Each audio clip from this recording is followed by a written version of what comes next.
చంద్రబాబు నాయుడు గారు, మీరు ఏ దిశగా ఈ రాష్ట్రాన్ని పరిపాలన చేయాలని చెప్పి ఆలోచన చేస్తున్నారని చెప్పి నేను ఈ సందర్భంగా అడుగుదలుచుకున్నా.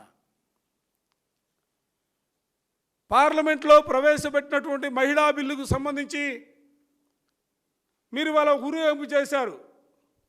నిన్న ఇవాళ మీరు ఢిల్లీలో మీకు సంబంధించినటువంటి మహిళా మంత్రులు, శాసనసభ్యురాళ్ళు, శాసనమండలి సభ్యురాళ్ళు అందరూ కలిసి రేవంత్ రెడ్డితో కలిసి మాట్లాడుతూ ఉన్నారు.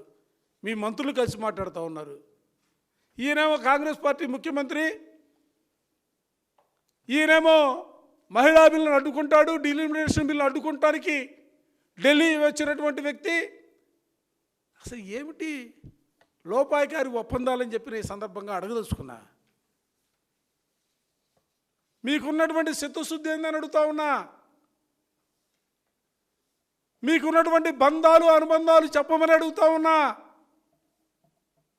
మీ బంధాలు అనుబంధాలు ఈ రాష్ట్ర ప్రయోజనాల్ని అడ్డంగా అడ్డుకుంటుంటే కనీసం నోరు విప్పి మాట్లాడలేనటువంటి పరిస్థితిలో మీరున్నారంటే రాష్ట్ర ప్రజానీకం ఎవరికి చెప్పుకోవాలని చెప్పి నేను అడుగుతూ ఉన్నా.